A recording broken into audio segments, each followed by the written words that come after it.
సరే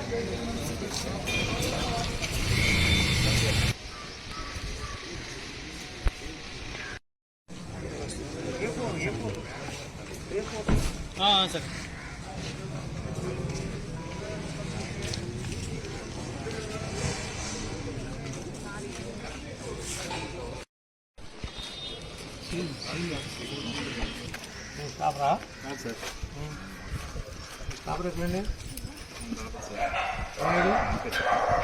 ఏంటి దీనికి సమాధానం ఏంటి? సాక్షి ప్రతినిధి ఏలూరు అని రాశారు కదా, మంగళగిరి ఉంటే అక్కడికి వెళ్ళాము మన మంగళగిరి. ఇది ఏలూరు అని ఉంది కదా, ఏం జరిగింది? నేను చేసిన తప్పే ఉంది, నా పాత్ర ఏంటి అసలు? దీనికి సమాధానం ఏం చెప్తారు మీరు? రాసినవాడు ఎవడో మా తెలియదనంటే లేకపోతే రమ్మనండి, మర్యాదగా ఉండదండి. చింతమనేని బాధితుడి రక్త తర్పణ, ఈ రక్త తర్పణ చేసుకుంటానికి కారకుడు ఎవడు? ఎందుకు మీరు ఇలాంటి అసత్యమైనటువంటి వార్తల్ని ప్రచారం చేస్తున్నారు? మీకు కావాల్సినది ఏంటి? మీ గోల్ ఏంటి? దీంట్లో రాగినాయపేసే నా పెట్టుబడి కానీ, నేను తవ్వటం కానీ, నేను తవ్వించడం కానీ జరిగిందా? ఇది ఒక వార్తాపత్రిక, అసత్యాలు ప్రచారం చేసేటువంటి ఒక వార్తాపత్రిక, ఒక పార్టీకి సంబంధించినటువంటి వార్తాపత్రిక. కానీ మీకు ఉన్నటువంటి దాని ప్రకారం నా వివరణ ఏమన్నా అడిగారా? నన్ను ఎందుకు, నా ఒపీనియన్ ఎందుకు తీసుకోలేదు? చింతమనేని అనే మాట ఎందుకు ఉపయోగించారు? మీ అబ్బ సొత్తు కానీ, మీ జగన్ సొత్తు కానీ, మీ జగన్ తాత సొత్తు కానీ, మీ జగన్ నాయన సొత్తు కానీ, మీ మీ మీ వ్యక్తిగత ఆస్తులు కానీ, పోనీ ఎవరి అయినా తెలుగుదేశం కావచ్చు, కూటమి కావచ్చు, వైఎస్ఆర్ వాళ్ళ ఆస్తులు కానీ నేను ఎక్కడైనా రాగినాయ పైసా కాజేయటం మీరు చూసారా? మీ అబ్బాయి చౌదరి 10 కోట్లు కొల్లేరు డబ్బులు ఎగ్గొట్టి పారిపోయాడు. ఇవాళ మీరు ఏమైనా ఫోకస్ చేశారా? నేను పోనీ ₹1 మీ పార్టీ వాళ్ళ దగ్గర, మీ సాక్షి అంటే వైఎస్ఆర్ వాళ్ళే కదా, పోనీ ఒకళ్ళ దగ్గర వసూలు చేయడం మీరు ఏమన్నా మీ నోటీసులోకి వచ్చిందా? ఏంటి దారుణం ఏంటి? మీకు పేపర్ ఉంది కదా, పెన్ను ఉంది కదా అని మీ ఇష్టానుసారంగా రాస్తే మేము చూస్తూ భరించాలా అని అడుగుతున్నా. మీరు వచ్చి దీని మీద సరైనటువంటి వివరణ ఇచ్చి మీరు మమ్మల్ని సాటిస్ఫై చేయలేకపోతే తప్పును తప్పుగా రాయండి. మీకు అభిమానం ఉంటే వాళ్ళ మీద 10 పైసలు ఎక్స్ట్రా రాసుకోండి. కానీ చేయని దానికి మమ్మల్ని బాధ్యులు చేయొద్దు అని అడిగా. సంబంధం లేని దానికి మమ్మల్ని ఇన్వాల్వ్ చేయొద్దు అని చెప్పి అడిగా. సార్ పేపర్ లో కూడా వ్యక్తిగతంగా గానీ మీకు సంబంధించి గానీ ఏమీ కూడా రాయట్లేదు కదా సార్. ఏదైనా రాసుకోవయ్యా, ఏముంటే వాస్తవాలు అది రాయి. వాస్తవాలు ఎప్పుడైనా రాస్తే నేను ప్రశ్నించానా? మీరు అవాస్తవాలు రాశారు. ఎన్టీఆర్ సాక్షిగా చింతమనేని బాధితుడి రక్త తర్పణ అన్నదానికే నేను వచ్చా. మీ గబ్బు పేపర్ వల్ల, మీ గబ్బు కొట్టించే పేపర్ వల్ల ఇట్లా రాసే కదా జగన్ గారిని అధికారంలోంచి దింపేశారు. మీరు ఇలా చేసే కదా మీ నెత్తి మీద మీరు చేపెట్టుకున్నారు. మా మీద ఎందుకు రాస్తున్నారు? మళ్ళీ మేమేం పోనీ నిజంగా రాసే హక్కు నీకుంది, నువ్వు ఎందుకు రాసావని నేను ప్రశ్నించట్లా. కానీ నా వివరణ ఎందుకు అడగలా? నా పేరు మెన్షన్ చేసేటప్పుడు నా పేరుని, నా ఇంటి పేరుని నువ్వు ఉదాహరించినప్పుడు నా వివరణ కానీ, నా నాయకుల వివరణ కానీ, కార్యకర్తల వివరణ కానీ తీసుకోవాలి కదా. అసలు ఎగ్జామిన్ చేయాలి కదా. ఇప్పుడు వాళ్ళు కూడా వచ్చారు, వాళ్ళకి 90 లక్షలు బాకీ ఉందట.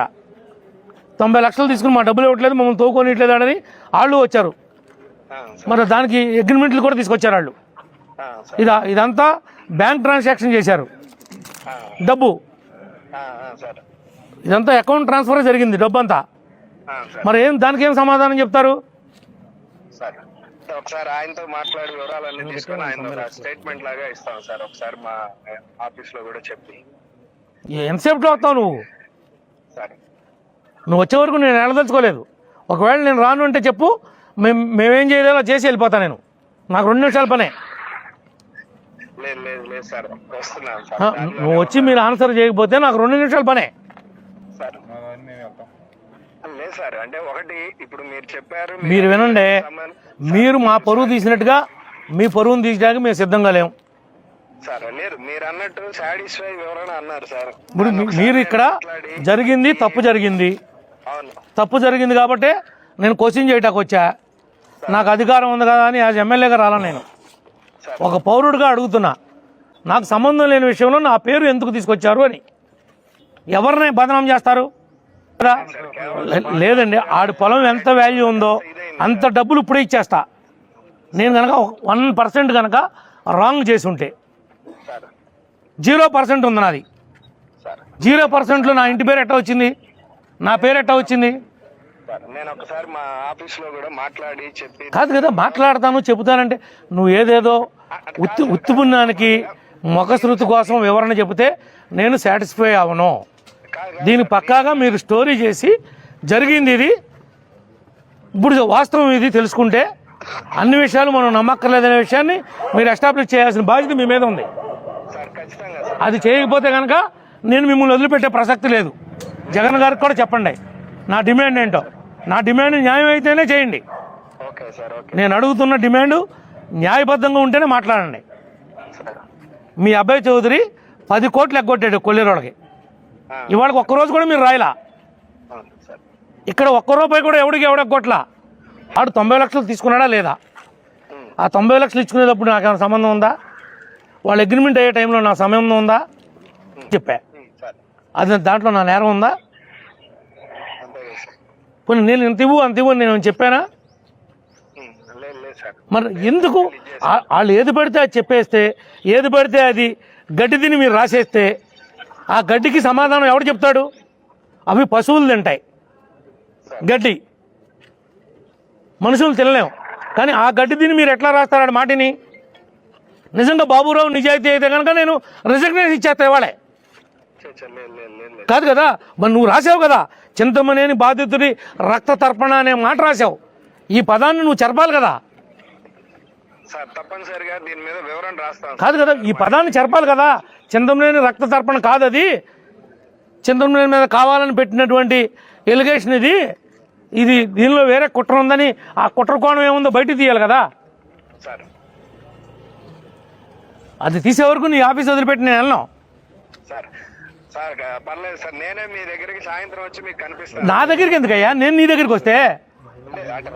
కొద్దిగా ఆలస్యం అవుతుంది. అవును కదా, నువ్వు అరగంట అన్నావు, ఇప్పుడు 15 నిమిషాలు అయిపోయింది, ఇంకా 15 నిమిషాలే కదా. సార్ పర్లేదు, నేను మీ దగ్గరకు వచ్చి నేనే మీ దగ్గర. నా దగ్గరికి వద్దంటే నేను మీ ఆఫీస్ ముందున్నా, మీ ఆఫీస్ దగ్గరే ఉన్నా. నేను ఒక్కడనే కాదు, నా కార్యకర్తలు, నా నాయకులు, నన్ను ఎవరైతే ఎమ్మెల్యేని చేశారో వాళ్ళందరూ వచ్చారు. వాళ్ళలో ఇంపార్టెంట్ ఉన్నోళ్ళు మా మండల పార్టీ ప్రెసిడెంట్లు వచ్చారు. జరిగినవన్నీ దీంట్లో ఉన్నాయి. ఒరిజినల్ అగ్రిమెంట్లు తీసుకుని వచ్చారు వాళ్ళు బాధితులు. వాళ్ళు ఉన్న గొడవలో నన్ను ఎందుకు లాక్కొచ్చారు? నాదేమన్నా 1% ఏదన్నా దీనిలో ఇన్వాల్వ్మెంట్ ఉందా? 1%. 0% ఉన్నవాడిని మీరు తీసుకొచ్చి రక్త తర్పణం పెట్టేశారు. ఈ విషయాలు తేల్చండి. నేను అడుగుతుంది, మీరు వేగ్గా మూకమ్మలో రాసేస్తే వేరు, కానీ నా పేరు ఎత్తి నా బ్రాండ్ని ఎత్తారు. దీని మీద స్పష్టంగా మీరు సాటిస్ఫై అయ్యే సరైన వివరణ అనేది తప్పనిసరిగా మాట్లాడి ఇచ్చేస్తాం సార్. మీరు జగన్ మేమేమి మిమ్మల్ని మ్యాన్ హ్యాండిల్ చేసే ఉద్దేశం లేదు మాకు. మీ ఆస్తులను ధ్వంసం చేసే ఉద్దేశం లేదు. లేకపోతే మీ ల్యాప్టాప్లు, మీ కెమెరాలు, మీ సామాను, మీ సొత్తు ఏమన్నాయి, కుర్చీలు, ఫర్నిచర్, టేబుల్తో సహా తీసుకొచ్చి ఇప్పటికే మీ పేపర్ కూడా కొనుక్కొచ్చా తగలబెడతాకి. అవన్నీ దాని మీద తగలబెట్టి వెళ్ళిపోయేవాడిని.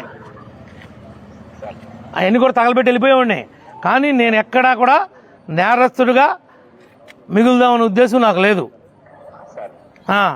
మీకు టీవీ ఉండి మీరు నిలదీ వచ్చాము, నాకేమీ లేకపోయినా నిలదీస్తా. ప్రజాబలంతో నిలదీస్తా. ఎందుకు వచ్చిన మాటలయ్యా? ఎంతమందిని మోసం చేస్తారు? మీ జీవితం అంతా మోసమేనా? ఈ అసత్య ప్రచారాలు చేసి బతుకుతారా? శవాల మీద అది ఏంట్రా మరవరాళ్ళు చల్లుతారు, చిల్లర డబ్బులు.